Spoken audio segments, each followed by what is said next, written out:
like sporting? I found in the past last year the same type of scam was. What did I come in on? I know. I love that being the first comment on the live stream. But why swim meets? I just like the smell of bleach. I really like the smell that of chlorine smell just gets me. You know, Well, he's in a cult. That's what's going on. Actually, it's probably not far. Not a cult. Not a cult.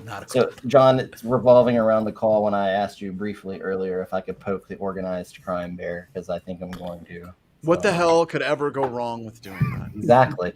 I figure at least I didn't put your name in when I created my fake account, right? I appreciate that. You're I appreciate welcome.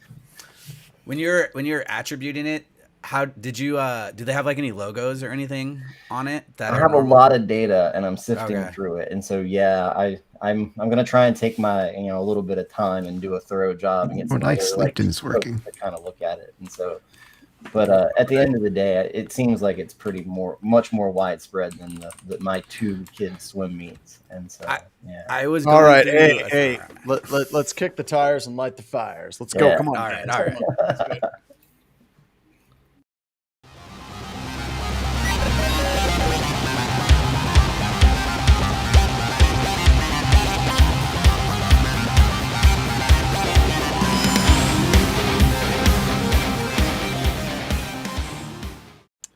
Hello, and welcome. My name is John Strand, and welcome to another edition of Black Hills Information Security, talking about news.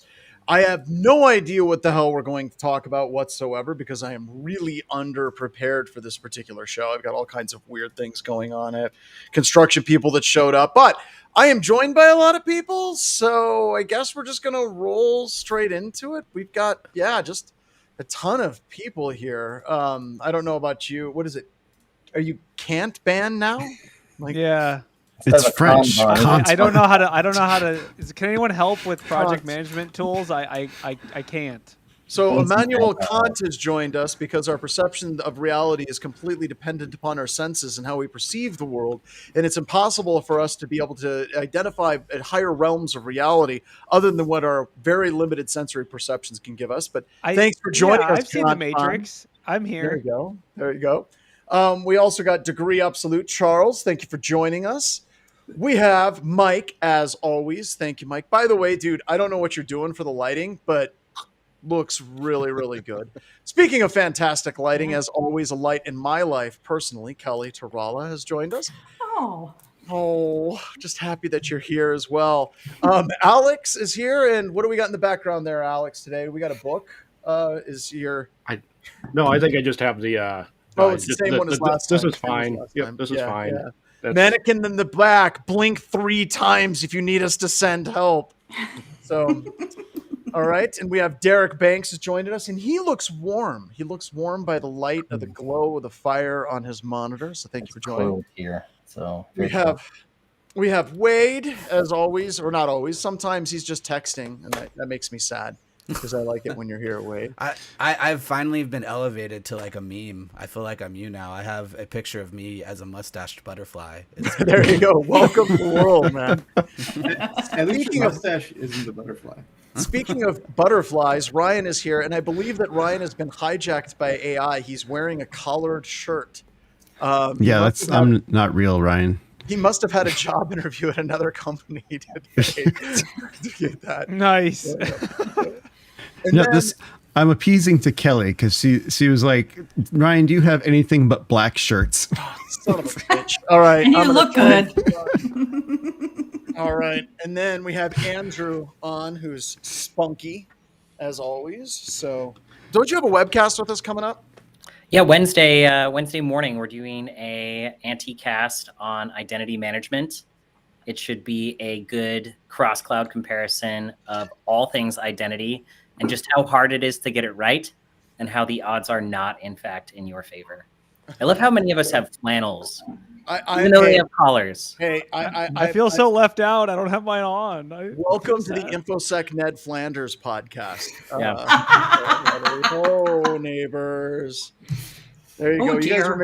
You're all making me feel like underdressed. So there, bam. See now, it's like there's the black shirts, and then there's the flannel, and then the one green shirt.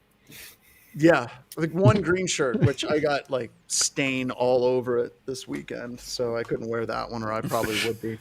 But let's go infosec grunge. Yeah, it's the Seattle edition. Oh my god, the Seattle edition. All right, let's get started. I'm just going to pick a random. Does anybody have a story that they really want to talk about, or do you want me just to grab one? I would really like to talk about Florida trying to ban social media. Are they trying to do a Montana? Tell us more, Kelly. Well, the article talks about the state of Florida wants to ban young people, 16 to 17-year-olds, from being able to access social media. And you might be saying, well, why would the state of Florida kind of wade into this water? No pun intended, Wade. I don't know, but I think it goes into a larger conversation of, almost every state now has a data breach notification law. 13 states have comprehensive privacy laws. And I think the state of Florida is kind of wanting to set the tone like California did with CCPA. But interestingly enough is they've got a very lengthy explanation of what a social media platform is. They've gone through and they've identified LMS systems, streaming services, all sorts of things. But it sort of begs the question, is it really the state's responsibility, or is it the parents' responsibility to manage how their children use technologies? And maybe Derek has an opinion on that. As the opinion, since you have children in that age group, because I'm out of that, sucker. Yeah, so as the father of two teenage daughters, I am all for the banning of social media, just across the board for adults too. Let's just ban it at the national level. No, I'm kidding.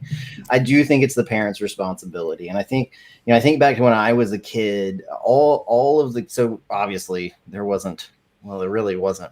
There was sort of the internet back then, but not what we call the internet. It was a while ago, and all the kids whose parents didn't let them watch TV or like be normal kids or eat candy bars and stuff like that, they all turned out to be meth addicts. And so I feel like that to a certain degree, and no one should take any parenting advice from me, you got to give the kids a little bit of you got to let them use the technology a little bit. They're going to be exposed to it. You cannot keep them from being exposed to it. Well, the government banning stuff always works super well. It doesn't have any other. It doesn't have any other side industries that it creates. Exactly. Or anything. I think we should call this the Barbara Streisand social media law. My real opinion is I do think it is the parents' responsibility to make the call. I think that, like all things, in moderation, like my kids on their own put their phones down for 2 hours and do homework because we've talked about goals and they want to be athletes. That's because your kids are unicorns. Okay, so can we start? Can we start like a temperance movement for social media? Get little hats and stuff that say like social media, just say no. I'd like to note also, I did not start talking about the evils of social media and recommender algorithms or any of that stuff. You want to make the dare of social media? Is that what you're saying? I want to make I want it to be old timey, like 1920s prohibition stuff. Like I want it to be like a man who uses Facebook is a man who's bad, or I don't know, just like old timey. All right, breaking news. We need shirts. We need old-timey shirts. So someone write this down. We need to create old-timey temperance movement shirts for upcoming conferences. I'll put it in the t-shirt chat GPT generator. Put it in. All right, so let me kind of throw this into an infosec. It's kind of quasi-philosophical. We had some people that were talking about the social dilemma, which I think absolutely everybody should go watch that. Social dilemma absolutely should be one, but I think it's easy for us to fall into traps and basically say, well, it should be banned or it's all just parents' rights. But what happens whenever you have algorithms that are specifically designed to try to hook people and addict people as much as they possibly can, right?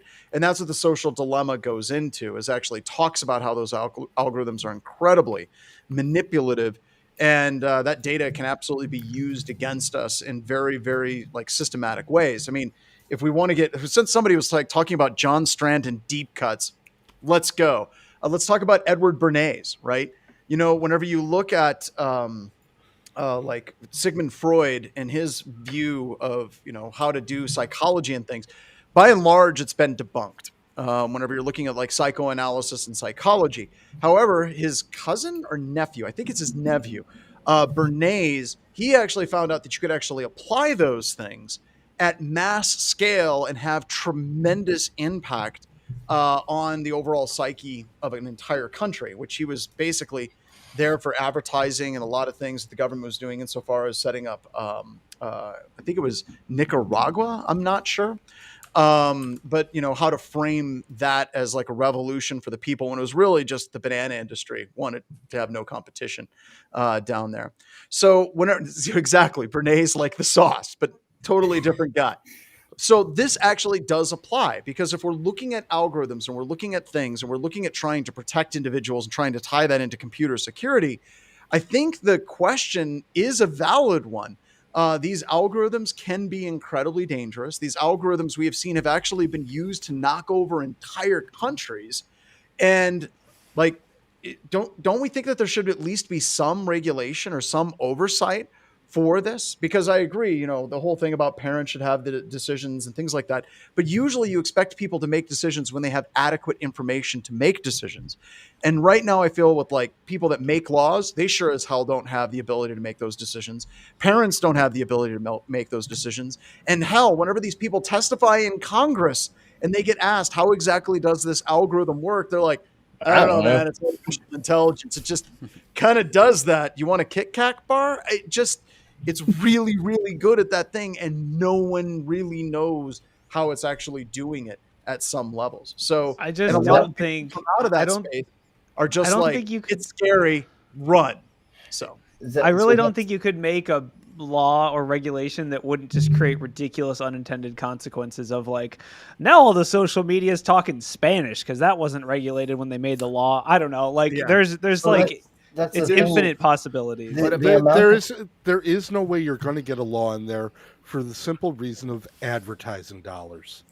Ouch. Because those same algorithms are used for the advertising dollars, and the amount that those companies are going to spend lobbying against that is unbelievable. Well, I think we should treat it like drugs, right? Like education. So there's these YouTube videos that show like how people are on drugs, right? How these drugs affect you. I forget what Norwegian YouTube channel did it, but I was like, all right, this is actually pretty cool that they're putting this out there so you understand it. If we had some type of education system on these algorithms, be like, hey, if you're looking at these things exactly, like this is what can occur and this is what happened, but then making that fun is the hard part. But, so, it's like Ryan brought up, this is like the third time, and Wade, you're not like in the BHIS chats, but DARE has came up multiple times because we all remember that DARE was an incredibly effective and wonderful program that Nancy Reagan solved the drug crisis in America, and all problems were solved, kids. All problems were solved. I honestly think most teens were questioned in Florida would have said, yeah, ban Facebook.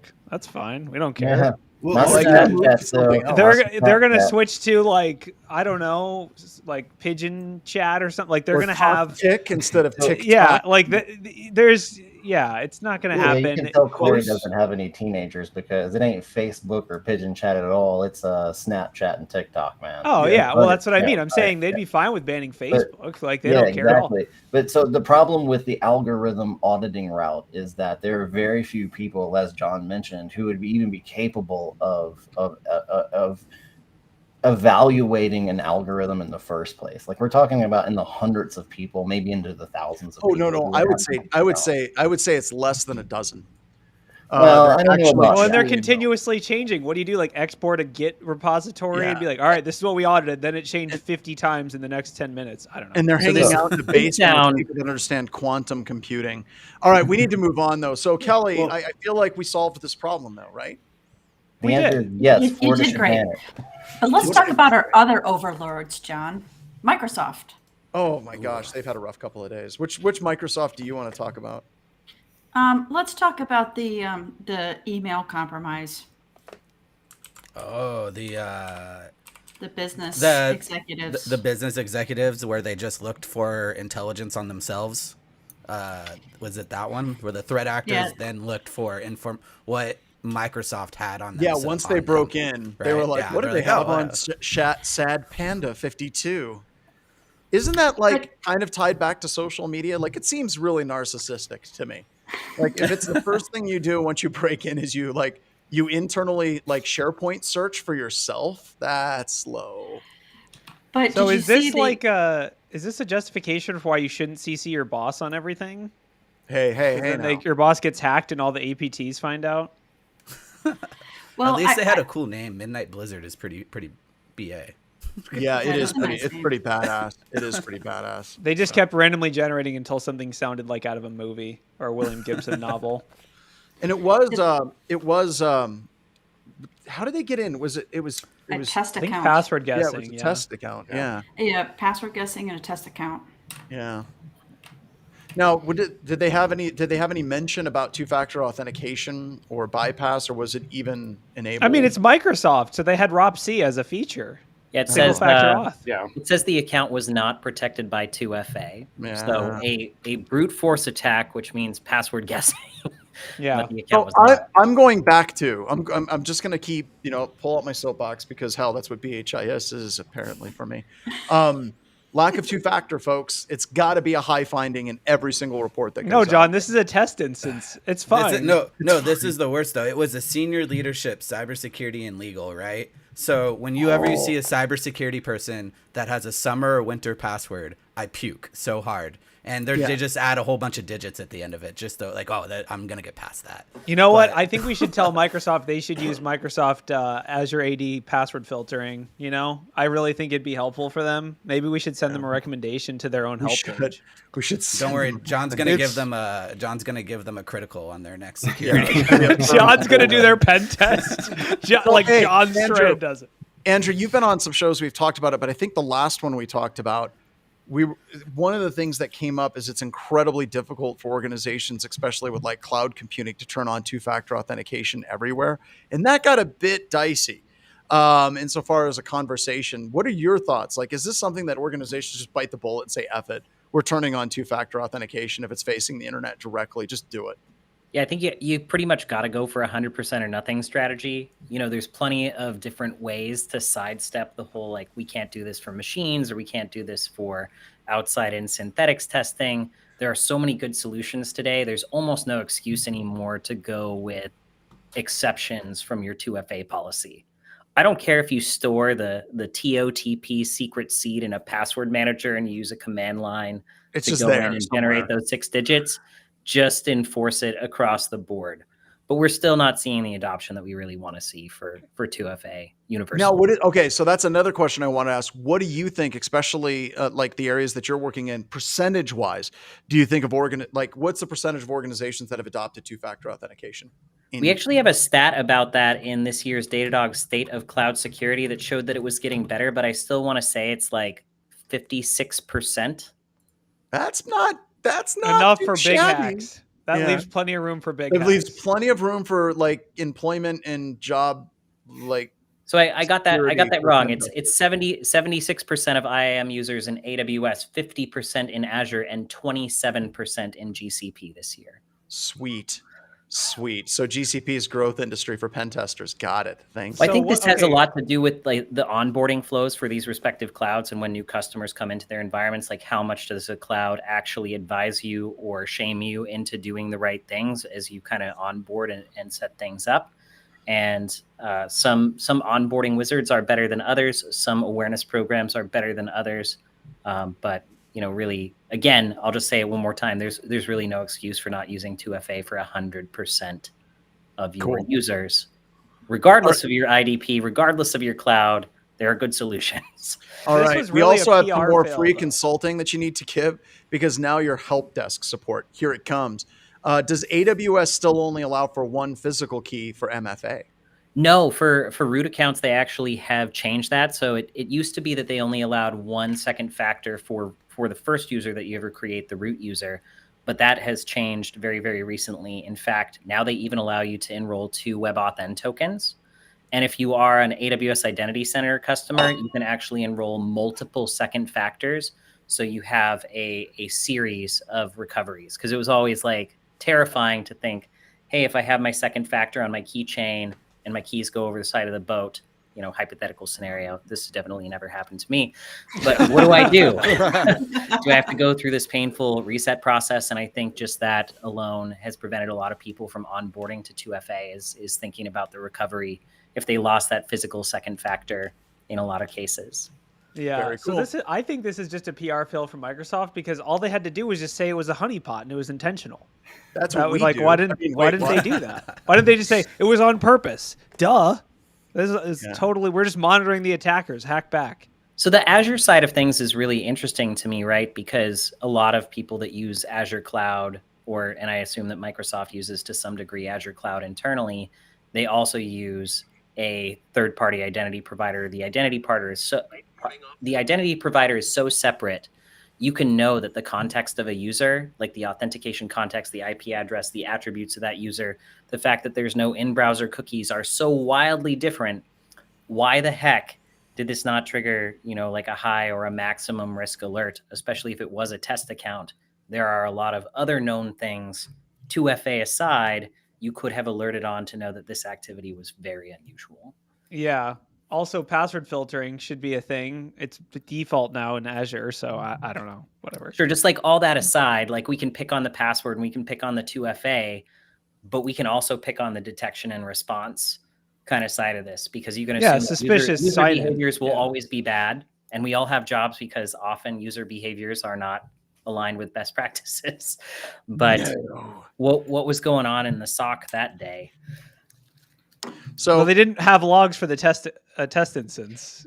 That's probably what it is. They we didn't just have the exempted licensing. all the test accounts because the licenses were too expensive. Oh yeah. Defender for enterprise or all test accounts all the time. Monitor risky sign-ins. That's an expensive checkbox for Microsoft. Okay. Cool. All right. So there was mention of honeypots. I've got a story that I'm really excited about. Wasn't in the news. Ryan just picked it up. I just sent it to him. It's in the MIT Technology Review. It's a tool called Nightshade.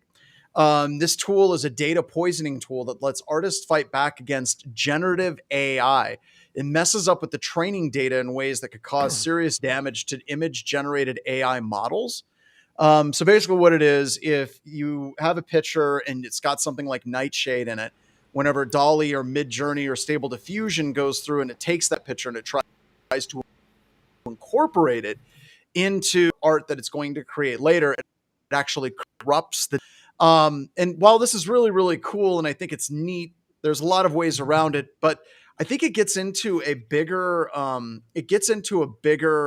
sort of question around how in the hell are we going to deal with poisoned AI models? And I would love to get the feeling from the people that are on chat and Discord and on LinkedIn and things like that. But this is actually something that's kind of been eating me a lot with artificial intelligence. Whenever we're talking about AI that's being used for mathematical models, or we're talking about AI that's being used for just even natural language processing, or we have AI for pictures, or we have AI, God help us, for medical things. You can absolutely mess with those data sets. And you can have that serious poison. And this is just a visual example of what can happen. But seriously, imagine if you could actually poison mathematical models.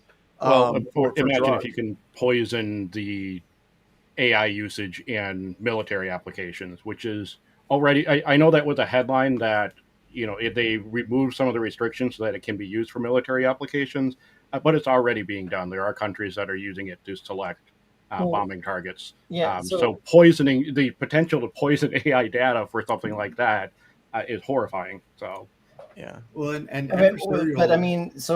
when you talk about like an AI model that's trained, it's on the team that's training the model to make sure that their data is clean. Like I don't think it's cool, in my opinion, for someone to just go scrape the internet and use that as their training data, which is where they would get these images from. I mean, you can't just poison the AI if you're trained. Like, I guess what I'm saying is, it would seem like to me to be a practical step to make sure that the people who are training these models make sure that their training data set is secure.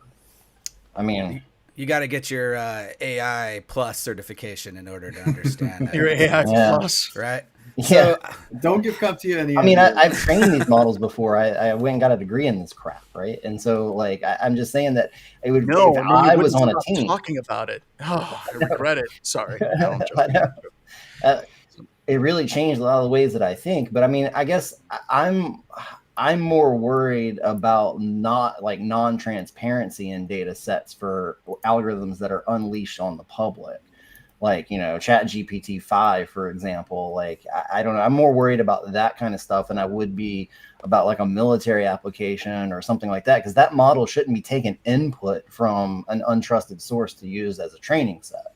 So I guess, I don't know, I feel like that I'm not worried about poison models so much. It's more, I kind of look at this as kind of akin to like little Bobby tables. You should have sanitized your input, man. Like, this is the whole promise of AI is that you can just flood a whole bunch of data and then it's going to do all the work for me, and I don't have to worry about it. Okay. Well, this is like the act 2 of the AI rebellion, right? Like, we're fighting back. Yeah, this is it.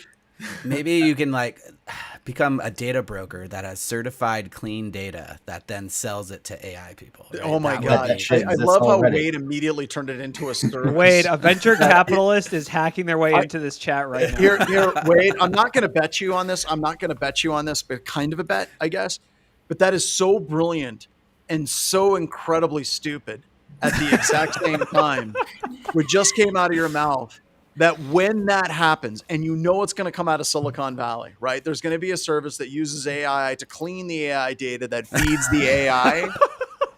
When that happens, we're gonna call it the Wade Mustache Award. When that finally happens, I will donate like $500 to a charity of your choosing. All right, because it's gonna happen, sir. It's gonna happen. Someone do it now. I want to see it.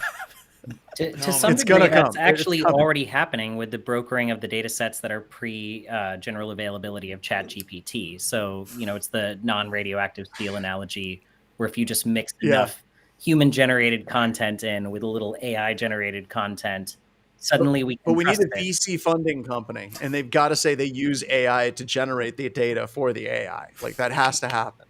I will say, okay, is this the equivalent of like AIs doing drugs? Is that where we're at? Is it like the AI is just like, listen, man, I just don't want to be on this planet anymore, man. I'm gonna go I'm gonna have the poisoned art. I'm gonna use it. You can't stop me. Drug. That's the theme of this Monday.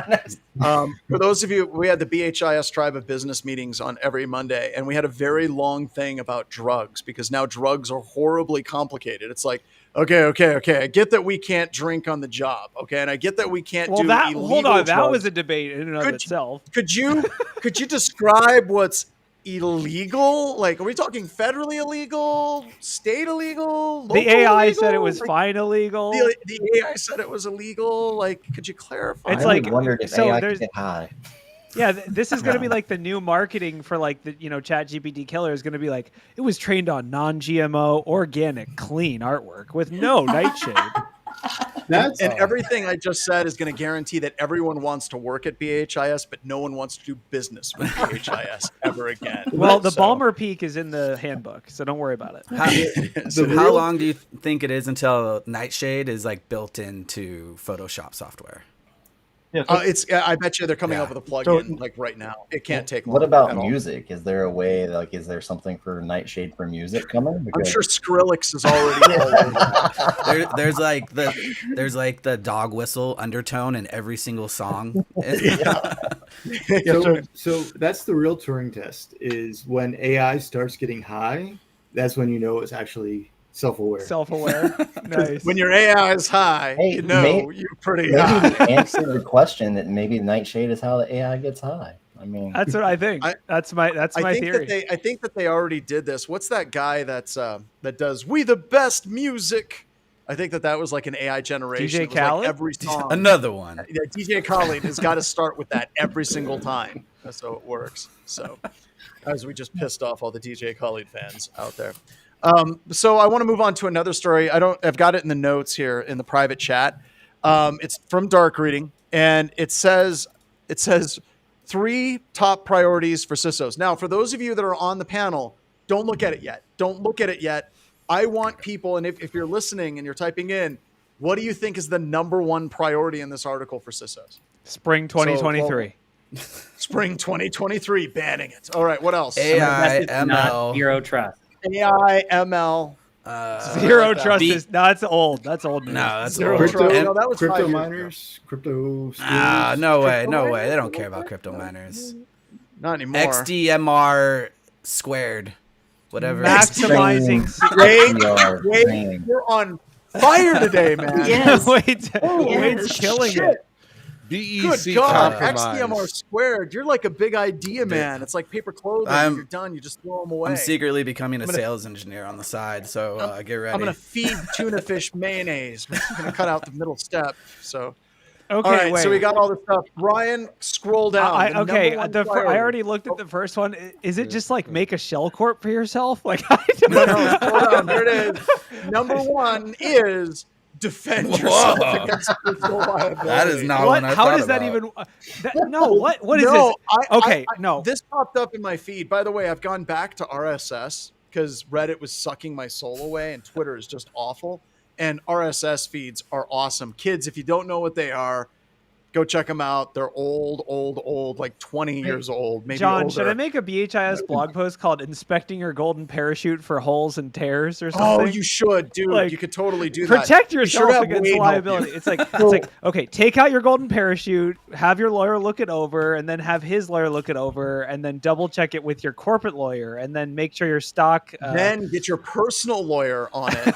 So that first one there, though, create a system record. It can be a planner or diary, blah, blah, blah, potential secure. So you're logging everything that happened in a security incident. Haven't we been saying to do that for, I don't know. No, but this is all from the years now? SolarWinds thing. This is actually blowback from the SolarWinds thing. And And it's, IR? Well, It's actually SolarWinds good, and though. Uber, right? and SolarWinds Uber. and Yeah, Uber. this Yeah, is good and stuff. Uber. I mean, this is way better than I expected. I thought it was going to be like, Oh, this article was straight fire. Yeah. Like, I don't know who wrote this. If somebody can call out Stephen Lawton, contributing writer.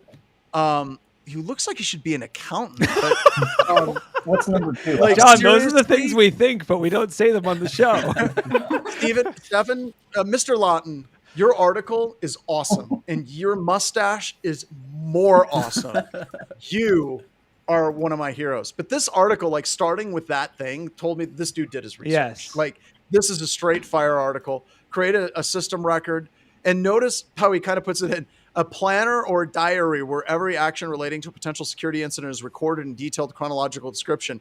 The only thing he didn't say is don't make it part of the Microsoft suite that your company is using. I gotta right? say, this is the first actual advice for CISOs that's like actually good. It's Like there. this It's is there. like the part where it says learn to speak to the board of directors and other executives in financial terms. It's like, wait, what? I was a music major. I just took this job because I wanted a good salary and a golden parachute. I'm confused. What? Yeah. The next one, create a corporate definition for materially. Be sure to get their input from general counsel or the chief risk officer to establish clear guidelines for what is legally considered materially significant to investors and shareholders and what is not.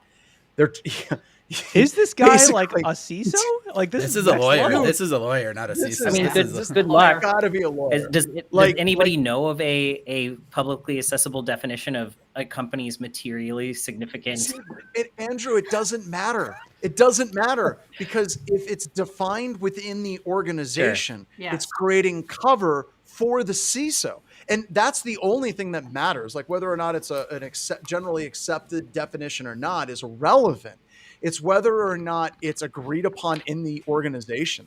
Like they straight up in this article are saying, go tie the hands of the corporate lawyers definition, which is just like, well done, sir. It's Well brilliant. done. I'm just wondering how many people actually have this. Like Zero. Oh, it's totally, it's in the self, world. it's got to be self-referential. It's like the material definition is whatever the business says the material definition is. Like they it's one of don't those like abide by infinite it. loops. The internet will turn into a black hole and consume us all. Like it's not there. The comment from Tig6883 is hilarious. Did this guy get burned? And this is a checklist of what burned him on the way down. Maybe. That might be like, burned. that might be spot on. I used to be a CISO. Now I'm a journalist. Let's not talk about it, but here's an article. I do like the overall theme of this is, yeah, you're going to get popped. Here's what you do to not get in trouble. Yes. It's not like this silver bullet will protect you from Wade. Nothing will protect you. So Nothing will number protect you from 2 Wade. was monitor emergency privacy threats. And Kelly, I want to throw this one to you here in a little bit, because a lot of the people that are on this show and a lot of the people that listen to this show were like straight tech geeks. It's like, how did this group get hacked today and all these different things. And when we see something like privacy, it's like, well, that shit just seems boring. And we go away. The subtext is, don't let the ransomware group notify the SEC that you've been breached. I would say that's always a given, right? I would say that's always a given. But is there an intersection, Kelly, between like the techie people and the privacy people? Because you and I have had conversations about this offline, and the answer is yes, but I think that people probably need to hear it from somebody who's an expert in it while I mess with my lights. So go ahead. Oh, sure. There absolutely is an intersection. We talked at one point in this podcast about privacy harms, and there's harms to healthcare. There's harms to physical location if somebody knows where you live. We talked at one point in a podcast about harms to a man or woman's health care, depending on what sort of reproductive health they're looking for.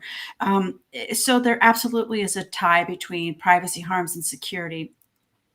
The thing that's hard for us to understand is in cybersecurity, controls are somewhat more simplistic. They're more black and white. And I'm not saying controls are simple, but they're usually, is it on, is it off, is it implemented, or is it not? But privacy harms aren't as clear cut, and they're more, what's the right word? Potentially harmful. And they also compound itself. It's very easy to look at a server or a firewall and say, yeah, 9 out of 10 controls were implemented or not implemented. But when you're dealing with privacy harms, if somebody knows when and where you leave your house, and they know what kind of car you drive, and they know that you're going to be going to a doctor's appointment, they can kind of string all of that information together and kind of anticipate where you're going or what you're doing. So I think that's kind of, John, to summarize the question. Privacy harms are a bit more squishy, whereas security controls are much more black and white. Well, it's funny because like how I see this is like, what happened to GDPR? We just moved on, and now we're like, essentially in the US, we're catching up on privacy law. And that's what the article is warning about, is like California and other states have implemented like gotcha laws that the companies need to worry about. And I might be wrong about this, but GDPR isn't a framework for how to secure secure privacy or anything like that. GDPR is an accountability framework. Like, if you get hacked, this is what can happen to you. I mean, I might be wrong. Kelly, is that a fair assessment? Because I've never seen GDPR like, here's how you secure your passwords. It's like it's not implementation. It's not accountability either. It's more of a definitions framework, because GDPR says that privacy is a fundamental human right, and therefore we're going to define what needs to be covered to protect that fundamental right. So it's a definitions framework. Okay. It's just funny that like now they're like, I mean, there are GDPR fines 100%, but they're now this for CISOs in the US, they're like, don't really worry about GDPR. But now that California's doing it, you really need to worry, because you know how you put that European, it's like now it matters, because you know that European data center that you just like closed off from your network and said, this is our solution to GDPR. Now it applies, everywhere or more places. I think what's also missing in that article, I'm sorry, Corey, I didn't mean to interrupt you. I think part of what he's hinting at is, hey, there's a lot of privacy efforts that are buried in the legal department or buried in the marketing department. I've gone into organizations where there's been GDP or governance, risk, and compliance platforms stood up inside of legal and marketing that the security team didn't even know about. So I think what he's saying is there's going to be a merging of privacy operations coming out of legal and marketing and being more intimately tied to security operations. Okay. I also, with the privacy harms, with data brokers and just the leaks that are out there, anybody who's done OSINT research, the privacy harm could be 10 years, 20 years down the road, that somebody decides that they've got something against you, or they want to do some research, or a future employer. That harm could come later on when nobody's even thinking about the breach that happened. Yeah, for sure. I mean, the privacy harms thing is a good angle, I think. I wish more CISOs were considering privacy just as a general like thought experiment. But the last one is like an interesting, like it's kind of a marketing pitch for another tool, so they had to throw that in there. They had to throw in like, well, okay, there is one thing you have to buy, and that's they're calling it third-party risk management providers. So it's like, what is this? You just throw in all your third parties, and they're like, oh, you use Microsoft, risk critical. Like, how does that? I don't know. Yeah, this company uses it's a little bit of a plug. Therefore, but overall, this article sponsored by Security Scorecard. Well, no, it's actually sponsored by Prevalent, which is a third-party risk management provider. But I mean, it's not actually sponsored, but that's the quote from the article is that person. But yeah, I mean, I don't know. The third-party risk is always there. I do think it's real, but it's funny to imagine like purchasing a third-party tool to assess all your third-party tools. It's like, okay, how far deep does this go? It's like, what? And it's got to have AI built into it also. It's like we looked at all the third-party platforms you use, and then we used AI to think about all the third-party platforms you might use. And if you were thinking about, I don't know, it's just like, why? I read it slightly differently than you guys did. I read it as, hey, I'm talking to the CISOs here, but let's get a wider perspective of the organization as a whole. And maybe you need to be talking to other departments and understand how they're managing third-party risk. If it's physical security, if it's logistics, if it's, account management, HR. I guess maybe I looked at it a bit more broadly than just security, third-party risk. Yeah, you said you guys. I agree with you, Kelly. We actually have clients that are in the process of mapping out like third-party data sources and assessing risk internally, right? They're not buying a tool. And so I kind of read it the same way that it's like more of like you should know where all your data is going kind of thing. Yeah. Good point. I mean, they talk about creating a cross-functional supplier risk management framework, which sounds CISO speak. That's CISO speak, but I think as a concept, it ties like, let's segue here because we're talking about third-party data breaches, which are like the standard one. But now let's go over to Steeler Log Corner where I live and talk about let's talk about the new data breach. Which when I looked at it, I was like, I already had all this like 6 months ago. Same. I want to sell this. Log Corner was a bad part of the internet, man. How do I sell? It basically makes me think, John, should we sell all of our breach data for cryptocurrency and then use it to buy more? Is that a bad idea? Yes. I just think that's a self-licking ice cream cone at that point. I'm joking. I wouldn't do that. Yeah. But No, data, of course not. Basically, I hear you. Yeah, all right. the link, Ryan, is there's a Troy Hunt article about it. It's kind of gotten a lot of press. I read this like from my perspective, it's like this is a data source that was new to people, but if you've been connected into the data breach world for a while, this won't be new to you.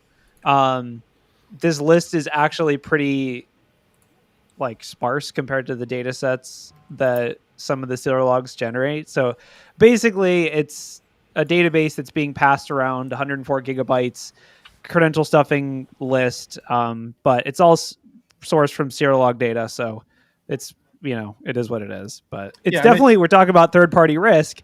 You can go find in this data set, most companies' third-party accounts on some shadow IT tool that the legal team set up or something like that. That's really what it.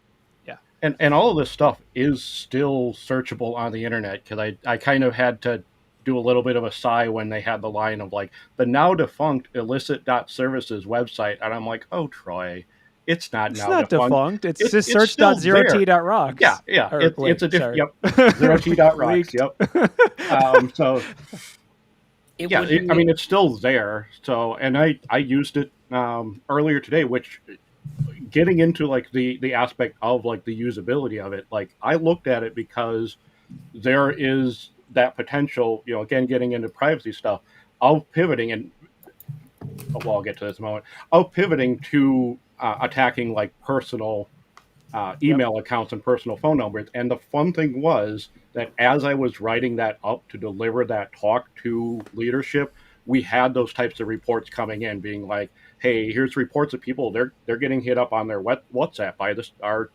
CEO. They're getting hit up on their personal email accounts," and it's like, how are they connecting your work email accounts to your personal email accounts? And I'm like, okay, just go look at this website, search somebody's, just search the domain of a company, go like, at BHIS.com, and I don't know if BHIS is in there, but you'll find your end users, and you'll find that similarity score tying them to personal email accounts and phone numbers and addresses and maybe even license plate numbers, and just all of that aggregated together. That's a nightmare, and goes back to our previous article that, CISOs need to consider those privacy implications, because now you have that.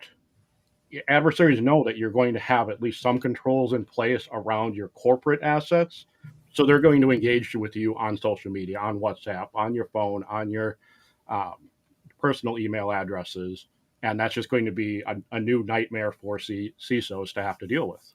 Oh, if you want like a snapshot of how I'm using this data for red teaming, I am today backdooring macro documents from some person's shadow IT created project management tool. So like, here's the scenario. Marketing team creates a shadow IT marketing tool that they're using for their marketing stuff that isn't tied into corporate security, doesn't use the SSO or anything. It's just something they created with their team. Then one of them gets compromised. The credentials are leaked. I log into this tool using their corporate account. I see they have a bunch of documents floating around. I'm downloading all these documents. I'm putting malicious macros in them. And that's my third party attack, right? So it's like, that is literally red teaming tactics. And if we're doing it, that threat actors are doing it too. And that's where the third party risk comes from. Very cool. I wonder how many companies that are listed in that database are companies that also charge premiums for single sign-on as a capability. They put it in like the enterprise tier. Oh man, kind of pricing. So many. So you could never get it through the third-party risk tool, because all of a sudden it would take you 6 months to onboard that thing that you just put on your team's credit card. Oh, I love that you thought of that, because that's like definitely going to prevent any of these TPRM or whatever we're calling it. I don't know, whatever. Yeah. Like when does it stop? When do we stop charging premiums for SSO as a capability? Not to like get on the soapbox about the MFA and the SSO. No, I like it. Again. Yeah. I like it. I think we should have like a wall of shame. The company with the most compromised public accounts and who doesn't have MFA or charges like paywalls MFA. That would just be a magic quadrant that is worth creating. I think we should do that. That's you have a massive amount of breach data out there, and you paywall MFA. You are now in the bad quadrant. Corey, we have the data. You just need to get a flying monkey to go do it. And we do, yeah. Wait, is it still copying from one place to the other? Wasn't that going to take like 6 months or something? No, we have the data. I listen. If someone wants just all the data, just it's fine. I don't want all the data. A hard drive. I would like you mail me a hard drive. I mail you back a hard drive. No, I don't want all the data. Corey does not speak on behalf of Black Hills Information Security or anybody at Black Hills Information Security. Oh wait, I was talking about cat pics. He was talking about specific Black Hills Information Security vetted and full background investigation employees that may want that hard drive. We'd be happy to share it in offline capacity. Cat pics. No, it's just a bunch of cat pics. Memes. For cryptocurrency in a parking lot. That's fine. Only. As long as it can't be traceable. And, it's got to meet at $1 general. Just do it there. So it's all public data. That's all I'm going to say. It's all public data, but we have a lot of it. So pretty soon, Corey's going to come to me and be like, I came up with an idea. I think we've got our own search engine here now. All right. Let's pick another story. What else do we got on the stack? I went through all the ones that I was super excited about. What was it? The Mac. I'm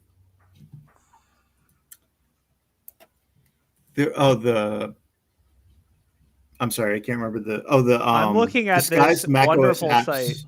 The Jamf discovers new malware disguised as popular Mac OS apps.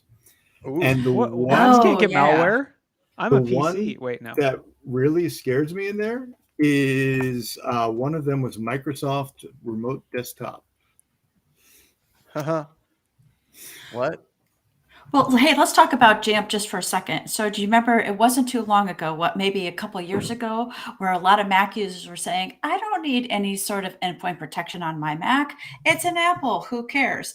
Now, I think this just is another great story to say, hey, Apples are nothing special. Well, Jamf is there's a Jamf good is, argument. Well, Jamf is an MDM. Or there's a whatever good argument that Macs and Linux machines are actually behind the curve from Windows 11 in terms of security because they haven't been targeted like Microsoft operating systems. I gotta say, for my times as a pen tester, I was way more successful with Macs and Linux when I got my hands on them. Yeah, I would say like as an operational target, like Mac has a little bit more frustrations getting things going, but once you're doing POSIX, you're good. Once you get past that barrier to entry, you are just like in. Yep. So yeah. I still, this gets into a Mac question, but yeah, and aren't the sales like down like 40% year over year for Macs anyway? Like they're becoming an even smaller segment. I mean, I could see it because if you bought any of the Apple Silicon stuff, there's basically no reason to upgrade after that. Like they made it so good with Gen 1 that like there's no reason to go from like M2 to M3 is like, I don't know, it's like slightly better and slightly more power efficient, but you're like M1 is still fine, so who cares? Like I don't know. That's how I read that. But I think like my Mac. So, okay, what is the actual angle for this? Is it just like adware? Like, how are they delivering this malware? Because obviously it can't be in the App Store, I assume. Charles? It is being distributed through pirated software hosted in China. Okay, so it's not the Apple Store.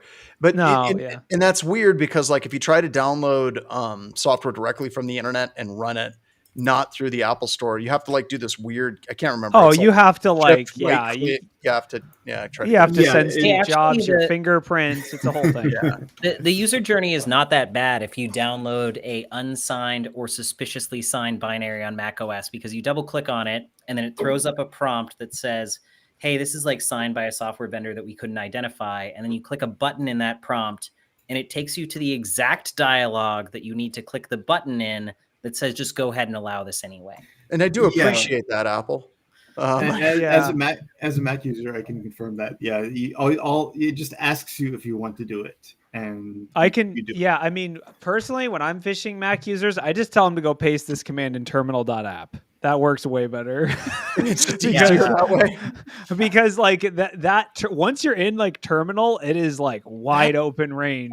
That Confon guy on the help desk was very helpful. My Mac is running much faster. That Python interpreter has a lot of capabilities that are not going to be gatekept or monitored at any step. Just something. Curl pipe to bash or curl pipe to sudo bash is so common practice in macOS developer workflows for so many essential things, because the devs don't want to pay the $199 to sign the binary and go in the App Store and go through the vetting process. Mm-hmm. And it's not just an Apple thing. Like, I have people at BHIS, they're like, we could totally find something janky off of some website somewhere and get this for dirt cheap. And I'm like, no, do me a favor. Pay the money, please. Just pay the money. It's fine. I'm happy to pay. It's okay. Don't do that. But it's just, it's pretty crazy how easy it is to get janky software, and it's been like that since 2000, right? Let's talk about the other apps in this list are impressive. Secure CRT and Ultra Edit, like remote desktop client, is interesting, but I know or used to know so many people that loved Secure CRT and Ultra Edit. Right. I mean, why would you pirate remote desktop? Isn't it free on the App Store? It is. I'm really confused. It is. But I mean, isn't it one of those things where you like Google, like, or search for it's and it's like one of the things, right? And so like these things scare me, but not nearly as much as malicious software on the Python store. How many people sudo pip install stuff? And I brought it up at one of our systems meetings, and everybody was really quiet, and we moved on. So Yeah, because everyone's like, I don't know what to say, right? You just have to be sudo careful pip what you install, install. totally But not malware.exe. Oh yeah, you can put anything in pip. There's no malware scanning, and same with I don't know about brew, but this is like a homebrew is a potential pathway. I just do I don't have like specific data on this, but I want to say that like a huge percentage of the Stealer logs we see are from pirated software. Like I would say almost probably 75% of like the people, when you look at like the screenshot of what they're doing in what that executed the malware, it's like it's pirated software. It's just every time. So like I would basically say at this point, the keygen songs aren't even as good. It's really sad. So don't even bother with pirated software. I mean, that's where we're at. LimeWire 4.0. Yeah. Griffin InfoSec just said PyPy surpassed NPM as the highest for having malware in the repos. That's so impressive. I don't know if we need a citation for that, but Griffin InfoSec's legit, so we're going with it. So. Yeah, we actually did a study on this last year. In November of 2022. We released an open source project called Guard Dog that just used semgrep to go in and fingerprint malicious code inside of Python packages, and we found literally thousands of malicious packages. They're just sitting out there in PyPy, like either with typo squats or all kinds of weird some stuff. of those are us. Okay, we published some tools. Okay, community's like, sorry. Well, like I mean, I guess it's like, what is malware? Like I know we have plenty of payload generation or password guessing tools that you can just install. I mean, Impacket. Is that malware? Yeah. I know when We were specifically looking at things like obfuscated code inside of PyPy packages, because seldom does a legitimate Python package developer obfuscate code for something. Yeah, I mean, like loading a big base 64 blob or something like that. Yeah, there's a bunch of different methods to do it, but a lot of them were trying to steal cloud credentials or perform cryptocurrency mining on the low key. And those are all interesting because they do the exact same thing that the package was designed to do. They just do one more thing. It's one of my favorite scenarios when a customer comes to me and says, "So we want to go after our developers." I'm like, like it's because there's so many angles there, and there's like they're used to running code in privileged contexts, and it's beautiful. Cool. I think one of the scary things, and I mean it's not the end of the world, but the fact that some of the more SecureWare users would be using VirusTotal, and VirusTotal didn't catch these.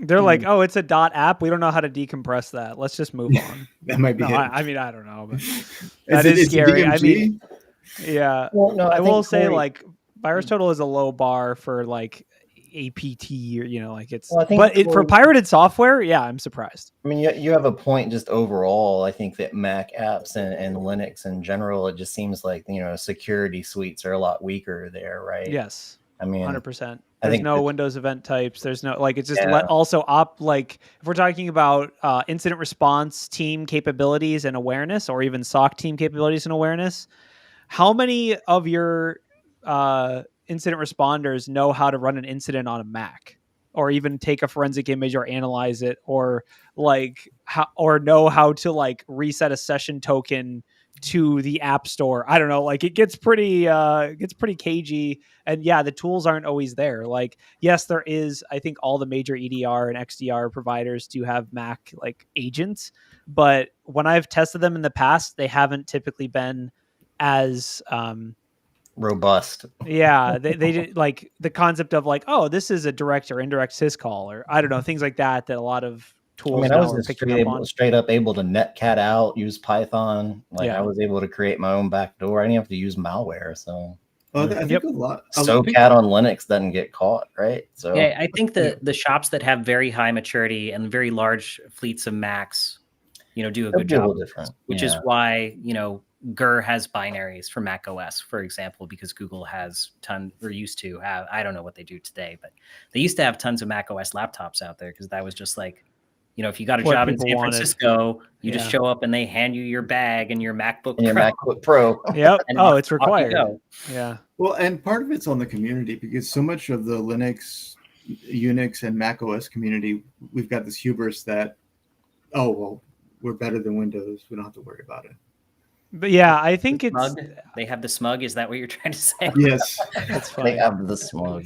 I think it's like really both platforms, I would say macOS and Linux, can be hardened significantly further than Windows can. But whether you actually do that and whether you know how to operate in that environment and your developers can operate within that context of like, you know, you can go deep down the rabbit hole of like all the different ways you can lock these systems down. They have very good permissions, file permissions, things, and all that good stuff. But like that combined with a developer use case is like a tricky thing to implement. Of like, yeah, you need to be able to sudo pipe things to bash, but also security. Yeah, like that's like, when I talk to our clients, they don't even know how many Macs they have, much less how to secure them. So they're like, wait, Macs, we just ignore those things. Wait, they get viruses?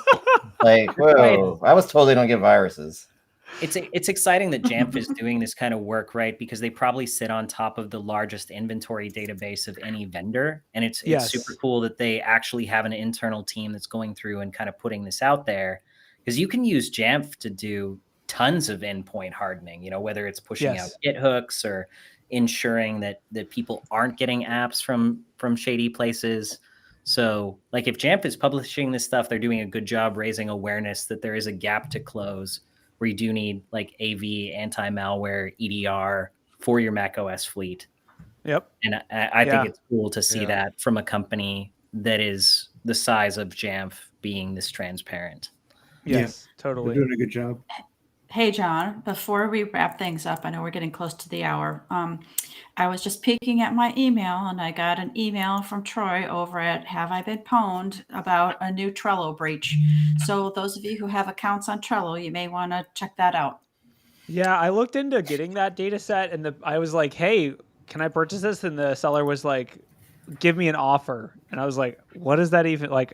What am I supposed to do with that? So it's like, $2. I don't think the data is, it's not public. It's like quasi-public. And the data is pretty, it's pretty limited. It looks like a scrape to me. It looks like a API key type of deal. I think it's 14 million users or something like that. And it was 15,115,000. So it's not super sensitive data, but there is some like account level data, like, oh, did you have a subscription? Did you have this? But it's not like all your projects are disclosed. I would guess it's a scrape, like a API key abuse or something like that. But I don't. That's all just speculation. No. Yeah, it just says right now the hacker's name is Emo.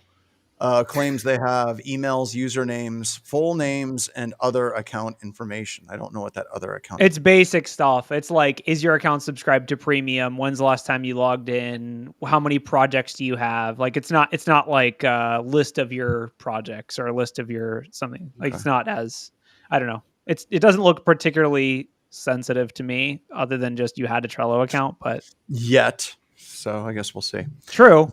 Yeah. All right, everybody. With that, let's wrap it up. Thank you so much, Kelly, for just ending it on another downer. You're awesome. All right. And we'll see you guys next week. Thank you so much for coming.